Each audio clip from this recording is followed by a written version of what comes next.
宜兰龟山岛居民过去迁村到本岛，当年大海参龟山前的活动，这岛民的后代拢会坐船回去故乡。第二代青春咱的梦，今日下暗7点半，咱就对一群少年家同齐回去因的故乡，把这座岛屿的记忆找到回来。透早，宜兰乌石港的船仔准备要出发。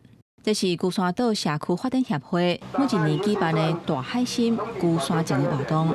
这只船载迁徙去头城的龟山人，甲因的后代，回来故乡制作堆书。对这个龟山人来讲，这不是来佚佗行搭，是因心灵的归途。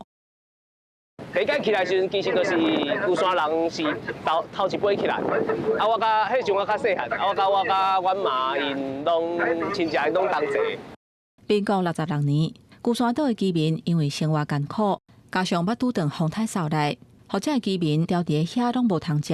伫政府的建议之下，迁徙去宜兰生活。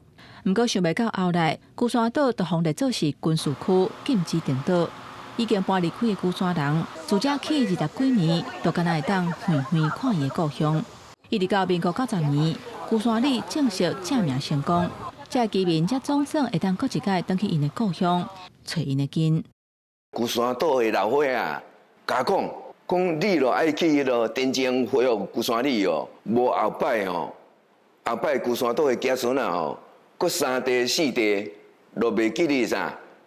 龟山岛的祖先是对龟山岛遐来的。由龟山人后代组成的海波浪工作室，带少年人加入渔村学传统的技艺，记录济岁人的故事。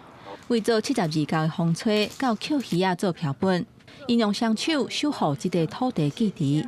透过伫渔港行踏，互更较侪人认捌龟山岛的文化甲生态。想要把龟山岛迁村的故事脉络，就是比较深入的把它完整的记录保存下来。透过这群少年人的打拼，互龟山岛的文化有新的生命。这粒岛屿一体记忆，嘛化作是一波一波的海涌，延续这份生命力，嘛互宜兰海洋的文化有新的开始。记者吴德庆、叶家军，宜兰报道。